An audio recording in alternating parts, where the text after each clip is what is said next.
La mort est un concept aussi vieux que l'humanité, elle dépasse les frontières culturelles et finit inévitablement par tous nous emporter sans exception. Elle ne discrimine pas. C'est aussi un concept qu'on ne comprendra probablement jamais complètement et c'est peut-être pourquoi, tout au long de l'histoire, nous l'avons associé à une multitude d'entités et de figures symboliques. Dans la mythologie grecque par exemple, la mort est personnifiée par le dieu Thanatos. Chez les Égyptiens, c'était Anubis et Osiris, et dans la mythologie hindoue, c'est Yama qui s'occupe de ce rôle. Mais aujourd'hui, nous allons plutôt parler d'une figure sombre et mystérieuse, très connue dans l'imaginaire collectif moderne. Je veux bien parler ici de la faucheuse.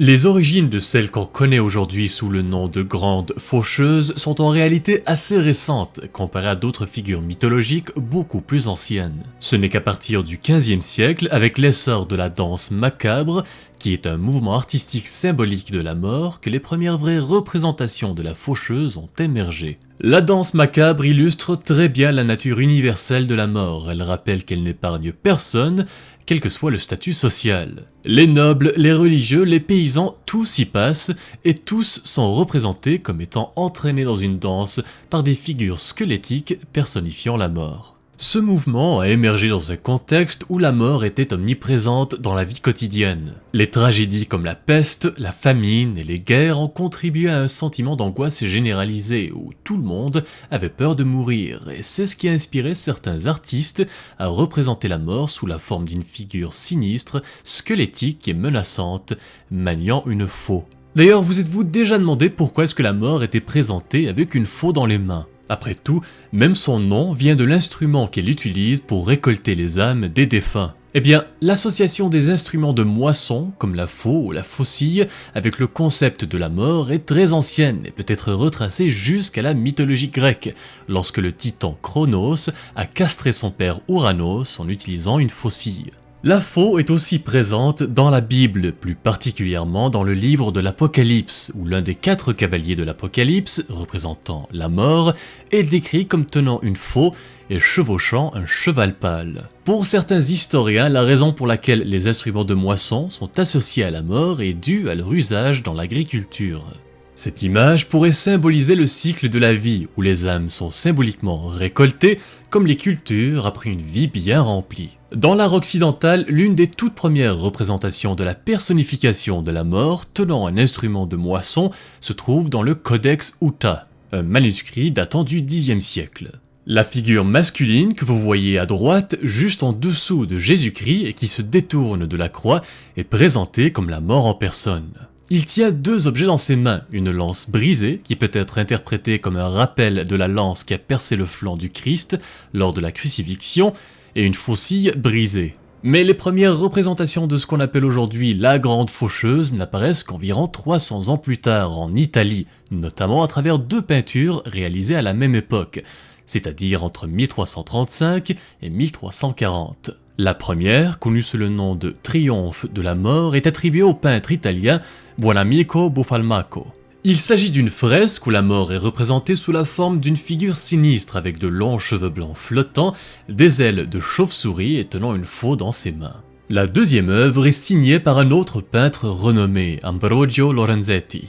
Dans cette peinture, 2 entités symbolisent la mort. Elles sont entièrement noires, portant chacune une faux et apparaissent de manière menaçante au-dessus d'un groupe de personnes mourantes. À cette époque, la personnification de la mort sous les traits d'une figure squelettique avec une faux s'était déjà infiltrée dans la culture populaire. Il y a eu une prolifération des représentations artistiques de ce genre un peu partout en Europe. On retrouve ces fresques sur les murs des cimetières, les tombes, les mausolées, et même dans certaines églises, notamment en France et en Allemagne. D'ailleurs, si vous êtes déjà tombé sur ce genre de représentation de la faucheuse, dites-nous c'était où dans les commentaires. Des artistes comme Hans Holbein le Jeune ont également joué un rôle clé dans la diffusion de l'image de la faucheuse comme symbole de la mort dans l'imaginaire européen. Entre 1523 et 1525, Holbein a créé des gravures sur bois regroupées sous le titre de « Danse de la mort » et elles ont grandement contribué à populariser ce style artistique et restent à ce jour parmi les plus célèbres au monde. Mais l'une des œuvres les plus emblématiques et connues sur le thème de la faucheuse est sans nul doute celle du peintre Pieter Bruegel l'Ancien, réalisée en 1562 et intitulée, tout comme celle de Buffalmacco, Le triomphe de la mort. On y voit la faucheuse entraîner avec elle plusieurs victimes dans une scène apocalyptique. Bref, c'est ainsi qu'au fil du temps, la grande faucheuse avait pris sa place non seulement en Europe, mais dans le monde entier comme le symbole incontesté de la mort. Le rôle de la faucheuse est très simple, elle tue, ou plutôt, c'est comme ça qu'elle est présentée dans la culture populaire, mais en réalité son rôle est beaucoup plus complexe. La faucheuse est avant tout un symbole, on a donné un visage à la mort pour mieux appréhender l'inévitable, la rendre tangible et peut-être moins effrayante aux yeux de tout le monde. Elle ne se contente pas de tuer, mais conduit plutôt les âmes des défunts dans l'au-delà, c'est une figure de transition, celle qui nous aide à franchir la frontière entre le monde des vivants et de l'inconnu. Ce rôle s'apparente d'ailleurs au rôle de Psychopompe, qui est une figure présente dans plusieurs mythologies à travers le monde entier et qui a pour mission de guider les âmes des morts vers leur destination finale. Par exemple, dans la mythologie grecque, Hermès et Thanatos remplissaient ce rôle, et dans la mythologie slave, c'est la déesse Marzana qui s'occupait d'incarner la mort et de guider les âmes. La faucheuse est donc notre version moderne de ces psychopompes, une figure à la fois terrifiante, mais aussi nécessaire à l'équilibre du monde. Pour beaucoup, la faucheuse est aussi un rappel visuel constant de la fragilité de la vie et de la certitude que nous finirons tous par mourir un jour. Dans une Europe médiévale marquée par toutes sortes de fléaux, la figure de la faucheuse servait de memento mori, un rappel de la mortalité humaine. Ces représentations invitaient les gens à vivre pieusement et à se préparer à l'au-delà en espérant atteindre le paradis. L'historien français Philippe Ariès, dans son ouvrage L'homme devant la mort, a étudié cette relation intime entre les sociétés occidentales et la mort, notant que la faucheuse représentait non seulement l'inévitable, mais qu'elle jouait aussi un rôle moralisateur. Sa présence force les individus à faire face à leur propre mortalité, les incitant à mener une vie droite, marquée par la piété et le respect des valeurs chrétiennes. Pour Ariès, la faucheuse était autant un symbole de la fin qu'un outil pour encourager les comportements vertueux. On arrive enfin à l'impact de la grande faucheuse sur la culture populaire moderne, et il y a beaucoup de choses à dire. Comme je l'ai déjà mentionné, cette figure est devenue aujourd'hui un symbole omniprésent de la mort, reconnaissable par tous. Elle apparaît dans la littérature, le cinéma, la musique, les jeux vidéo, bref, tout ce qui touche de près ou de loin à la culture populaire. Son rôle est aussi beaucoup plus nuancé qu'auparavant.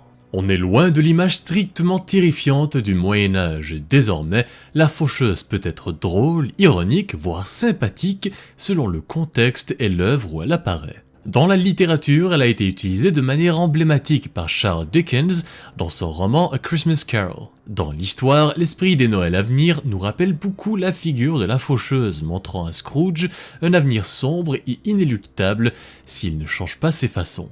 Dans la série Discworld de Terry Pratchett, la mort est un personnage récurrent, souvent dépeint avec une certaine humanité et une bonne dose d'humour. Pratchett parvient à donner une dimension plus accessible et beaucoup moins effrayante à la mort, la rendant sympathique et même assez attachante.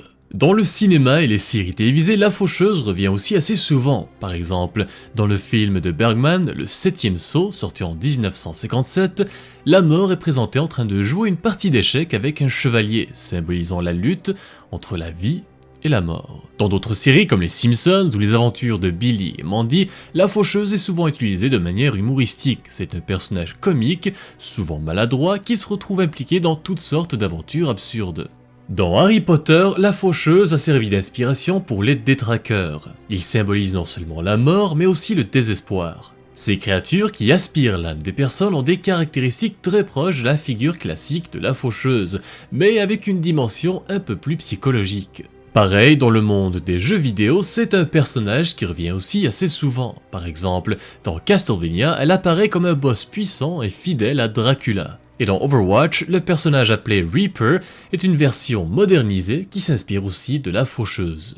Dans le monde de la musique, cette personnification de la mort est aussi très populaire et mentionnée à maintes reprises, comme par exemple dans le morceau Don't Fear the Reaper du groupe Blue Oyster Cult. En résumé, un personnage aussi iconique que la faucheuse est connu de tous. Je pourrais faire une vidéo entière en parlant de sa place dans la culture populaire, mais j'aimerais plutôt voir vos commentaires. Alors, je vous invite à partager avec nous vos versions préférées de la mort dans la culture populaire moderne, que ce soit dans des films, des séries télé, des livres, des jeux vidéo ou même des chansons. Faites-nous savoir ce qui vous a marqué. Sur ce, j'espère que cette petite exploration de la faucheuse vous a plu, que vous avez appris une chose ou deux sur ses origines et son rôle. N'oubliez pas de laisser un like si vous avez aimé la vidéo, de vous abonner pour ne rien manquer des prochaines sorties et de cliquer sur la cloche pour être notifié dès qu'une nouvelle vidéo sort. Je vous rappelle aussi que mon livre 49 petites histoires de la mythologie sort mercredi prochain, le 16 octobre, si vous voulez y jeter un coup d'œil. Merci tout le monde